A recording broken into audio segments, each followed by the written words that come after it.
let's transition to your communication style when you were an official and what you teach your referees now as far as communication, game management, and running the game.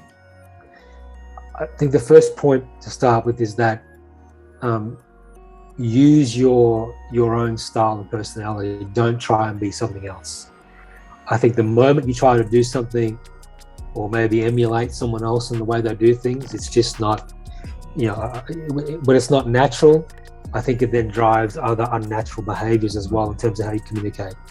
So for me, I was, when I was on the floor, I wasn't a big talker, but my communication was always direct, and it was always providing information, but it was always casual as well. I was very rarely was I ever flustered or upset by stuff, because I understood the context was players and coaches are just trying to win. Okay, sure, they're yelling at me right now, but they could be yelling at you, Paul, if you happen to be on the floor. So it doesn't really matter, that they're yelling at me because they're yelling at the official. So I always tried to make sure that one, my communication style was casual and easygoing where it needed to be.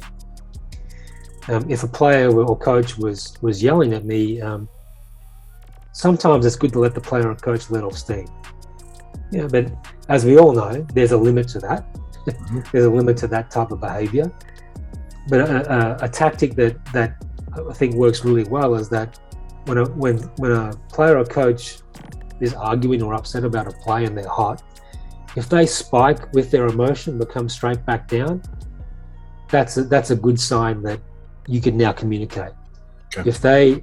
If they spike with their behavior and stay up there and they're redlining, your response is now different.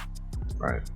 But if you're encouraging players to have that emotion, then come straight back down, you get to the communication piece a little bit sooner.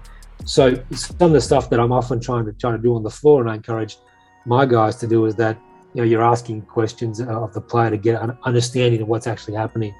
When you're listening to the player or coach talk, listen for understanding. Don't listen to reply. Again, that's another maxim that many people use, and it's really true. When you're listening to reply, you're often missing the message that's being given to you. If you listen to understand, you're better able to work your way through the edges and understand how I need to respond.